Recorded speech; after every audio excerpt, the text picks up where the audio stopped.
Are you ready to get into our first caller? Do this. Awesome. All right, we have Gretchen. Gretchen, you are on with Ethan and BrainBug. How are you? I'm fine. How are you guys? I'm doing well. Hi, Gretchen. Hi. Well, I have had experiences with God since childhood. What kind of experiences? Well, when I was 8, I had visions of the Garden of Eden. And my parents were not churchgoers. And we never talked about God. So it's just God's always been a part of my life.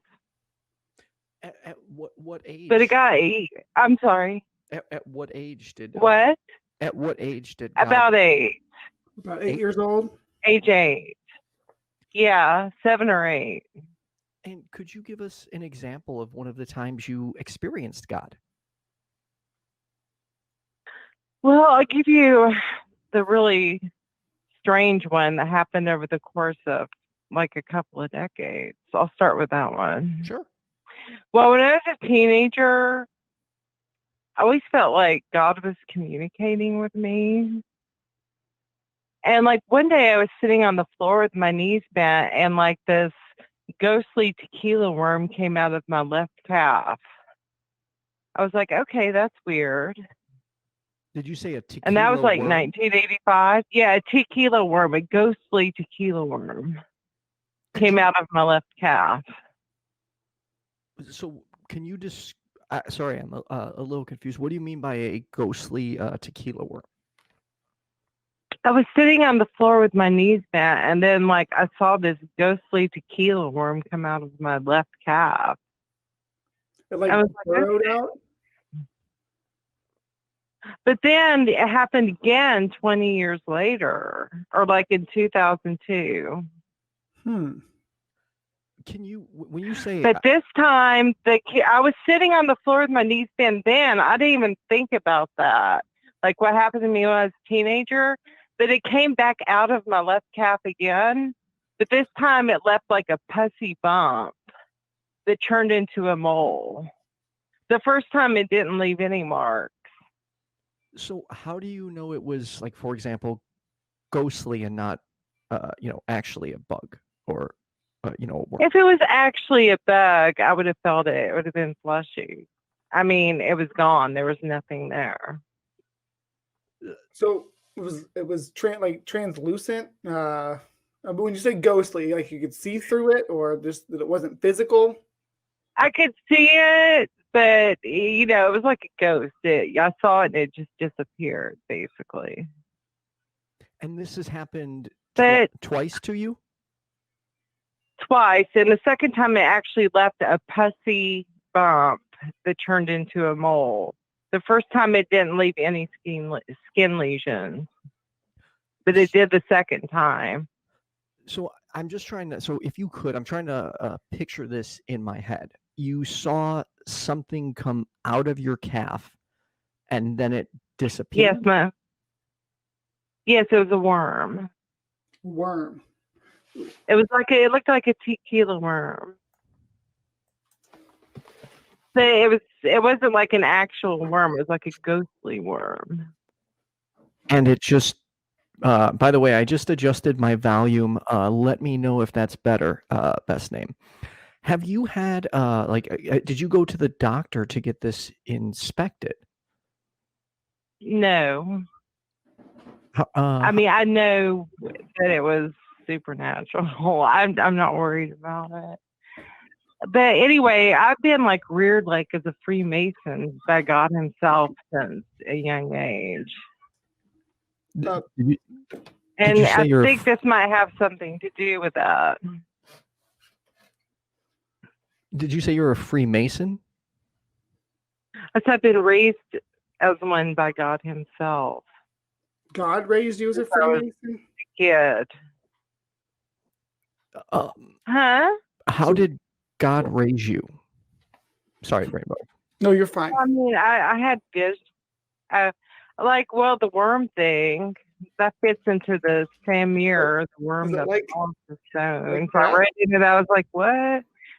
And then, like, I mean, just I had visions my entire life, like of Masonic symbols and things like that. And nobody in my family's Freemason, so that's it. It's just part of my life. Masonic symbols. Ooh, that's super interesting. So you get visions of them, like they come into your mind, or Yes. I mean, and I've been, it's just been a really big part of my life. So let's and nobody in my family is a Freemason, but it's in my soul. It's in my soul. I believe in souls. So let's jump back for a second, so we could just tackle one thing. When did God start raising you, and how do you know it was God? Okay, when I was, like I said, around 7 or 8, when I started having visions of the Garden of Eden, and we never even went to church or talked about God or anything in my family. Do you think that these could have just possibly been visions and not necessarily directly connected to God? Well, there's more to the story. Okay. And then when I became a teenager, it got more intense, like Samir the worm. And then seeing it, twice in like a 20-year period is really interesting. Okay, but also in 2000, I mean, it was just in my soul to erect the ancient monocle, the all-seeing eye, that's in the triangle. I was just so have you passionate one night, and have you like researched the Freemasons? Well, yeah, because I've been dealing with this my whole life before I even did any research. So you had these images in your head that you just didn't have so you had these images in your head, you just didn't have a name for them, and then you went and looked up about the Freemasons, and that's kind of where you learned what these things were called, because you said some of the names of the symbols and stuff, some of the symbology. Exactly. Okay, go on. I didn't want to interrupt. I just wanted to clarify what you were, how you knew the information about the Freemasons that you did know. Okay. Anyway, like I just had like intense visions for years, and I wasn't even raised as a Freemason. Nobody in my family was Freemasons. Then 2000, like I was feeling really passionate about everything in the world. And one night I listened to 2 songs by Donna Summer back to back, over and over. I was just so compelled to do it. So, and then I was interacting with the music. And then at one point I created like a glass triangle out of beach sand. So real quick, Gretchen, because you're throwing a lot out here, and I'd really like to try and just address one thing at a time. Could we jump back? Okay. Could we jump back to God for a second? Yes. Okay. How, like, for example, you got these visions, and you believe those visions was God raising you. Is that accurate? Yes, it is. So, for example, I have visions and memories. How do I know that's God and not just my imagination or my brain creating this for me? But I mean, nobody in my family were Freemasons. Nobody around me was. Why would I have this inclination? Personally, I wasn't raised that way. Except for maybe really by question. God himself. So how what made you jump to God? Or I should say, what is your confidence level that it is God? Like, if I had to ask you to rate it from 0 to 100%, where are you at on that? 100%. You're 100% confident that it was 100% confident that it's God. What would it take to convince you that it wasn't God? Huh? What would it take to convince you that it wasn't God? Well, I could never be convinced it wasn't God. If you knew the scope of it, then you'd understand why I'm convinced that it was God or is God. Did God explain what the worm was to you? Yes, the worm is Sammer. It's a Masonic worm that polishes stones. Same. But I don't know the full reasoning or details of why he did that yet. How often do you communicate with God? Every day. Do you think, like, does he listen to you? Does he engage with you back and forth? Yes. Do you think you would be able to ask him if there is anything he can say to you that would convince us that, God's directly communicating with you? Or, could you ask God to reveal himself to, like, myself or BrainBug? I do suggest this regularly. Is it easy for you to establish a line of communication with him? Yes. So, like, say I asked you to ask him right now to reveal himself to us, would he respond? I would hope so. Would you mind asking I him? want him. Okay. Maybe he's just using me to do it. Yeah, maybe. Can you show us the worm? Can we see it? Is Yes. that if you could say, hey, can you make did you say shamer? Can you ask it, see if it'll make shamer appear? Shammer. Shamer. This It's a Kerma. Okay, I mean, I could suggest it, but if he actually did it, that would be up to him.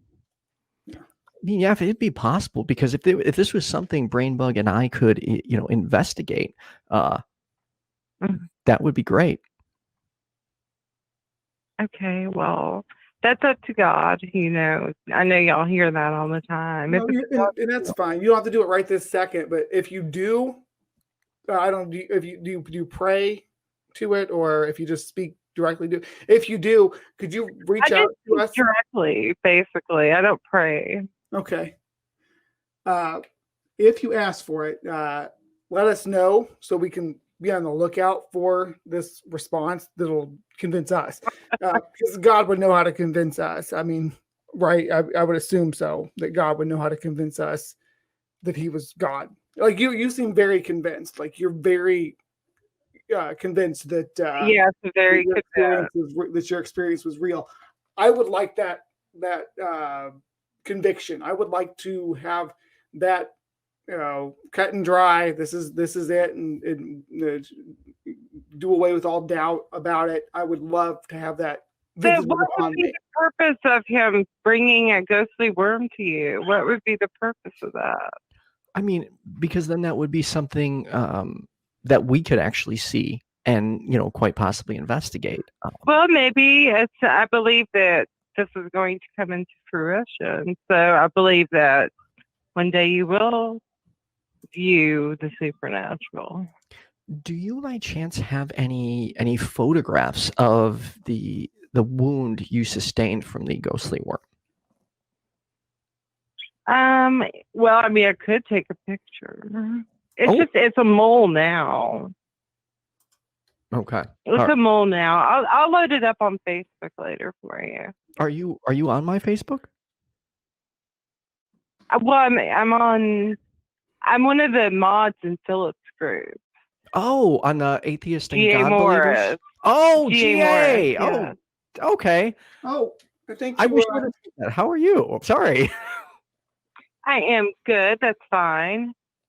But I know exactly what God looks like. Ooh, a description. 33 in the constellation Orion is a representation of him. He's a small, red-headed, green-eyed man. And he personally came to visit me in that form in 2003, and he was wearing a black graduation cap and robe. I mean, I would definitely love to have him. If you could, maybe he could give me one of these ghostly worms. Like, not that I want a worm crawling in my body. I would like him to do that, but I can't. It's not something I can make him do. Of course. It depends on if it's his will or not to do it. But I personally would like that. Yeah, if you could ask I wouldn't mind. Yeah, that'd be great. I would love the opportunity to. Well, I don't want a bug crawling inside me. That freaks me out. You know, hey, if this will get me to a belief in God, or will get God to, reveal himself to me, hey, worm me up. Send me a bunch of them. Well, I will have a long talk with him later about it. Good. Actually, I'm having a talk with him about it right now, but whether it's his will or not, I don't know. Did he have an accent? Is that how you knew he was Irish? What led you to believe that that redhead and green eyes? Sure, those are very Celtic physiological traits. But did he speak with an Irish accent, or did he tell you he was Irish? Okay, look, God has been bugging me my entire life. I'll put that in a fun way. No offense, Daddy. But in 2003, I was looking at astronomy picture of the day on the computer. I know, it just sounds like a normal day. And the Horsehead Nebula was on there. Bernard 33 in the constellation Orion. And then I noticed, I was just drawn, it looked like the head of a red-headed man under the black horsehead object. Full facial features and red hair. I was like, wow. It's a beautiful nebula. Okay, and then I walked up and got from the computer. I got up from the computer just to go on about my day. And then he actually visited me in that form. Okay, it's like when I walked away from the computer, it felt like my body opened up and it got all black and starry inside. And then this small red-headed green-eyed man wearing a black graduation cap and robe descended into my body and started communicating with me. He made it clear that he has been the one that's raising me my entire life. And he has a really pretty voice. He sounds like Truman Capote. Ooh. And he has an effeminate voice. It's really pretty. Well, I would like to hear that voice one day. That's for sure. I mean, him speaking. Well, if you listen to Truman Capote talk, yes. Even if you listen to Letto and Gashgar sing, he sounds very similar to that too. He has a really pretty voice. Awesome. And he's from the Horsehead Nebula? I mean, that's where you saw him at? Yes, the Horsehead Nebula is a representation of him. Underneath the black horsehead object, it looks as though there's a head of a red-headed man with full facial features blowing smoke out of his mouth. Now, I call the black horsehead object on top of his head, I called it Cobra, and I named it Nog. Like in Ricky Tikki Tavi, like the Cobra's name is N-A-G, Nag. It's kind of funny, like Nag's head, but it's pronounced Nog. Okay. The brazen serpent. Okay. Well, again, if you can, when we're done here, if you could reach out to God, send me some worms, or, ask him to reveal himself to me, something that, quite possibly Brian or I could look into. That would be tremendously helpful. And I would love it if he'd do that. Well, I would love it if he'd do something like that for you guys. I'll make But I can't make him do anything. No, of course. Sure. I'll make a commitment to you right now, GA. If he reveals himself to me in a way that I can understand and believe in him, the Atheist channel, I'll rename the Your Friendly Neighborhood Atheist to Your Friendly Neighborhood Theist. So yeah. That would be wonderful. Awesome. Well, GA, I got to move on to our next caller, but I do appreciate you taking the time to call in and share your experiences with us. Yes, this has been a fantastic conversation. I look forward to hearing more about you. You have more experiences, or you want to go deeper into your experience the next time I'm on. I appreciate it, and I look forward to your call. Thank you. Thank you, GA. I hope you enjoy the rest of your day. You too. Bye-bye. You know, as terrifying as that is, the thought of, a bug crawling inside me, like, that is genuinely scary, BrainBug. But yes, hey, if that's what gets me to God, I'm totally open to that. What you a worm? Yeah. What do you think is? I'm wondering if it really is a worm there that did, for example, bite her, and maybe I don't know what type of. I don't think that's likely. There are flies, and that's what you're going to be dealing with if you see a worm crawling out of a person. It's going to be a fly, and that's going to be a larva, basically a maggot. There are a couple of species. The most famously, you have your bot flies, and they're kind of notorious because in situations they can burrow and get into your skull, and it can be bad. Yeah, I don't want a bot fly, Brian. No, those. As far as wounds, that's kind of a wives' tale. I think the concept of that things crawling out of you, it's kind of a well-established urban legend about you go on a camping trip and you have a knot that swells up and keeps swelling, it bursts, and there's creepy crawlies squirming out of it, or worms or whatever. Yes, bot flies are terrifying and disgusting, actually. I don't know that I want one of those, but I guess at the same time, hey, if maybe it is a bot fly, that gets me to a belief in God again. Right. That'd be a kind of a strange way for God to let itself be known through like a celestial parasite. But it's yeah, she seemed like she believed what she was saying. I mean, I don't think she was poeing us. No, I actually I didn't recognize when it said Gretchen, but when she said GA, I was like, oh, I just spoke to her before the show.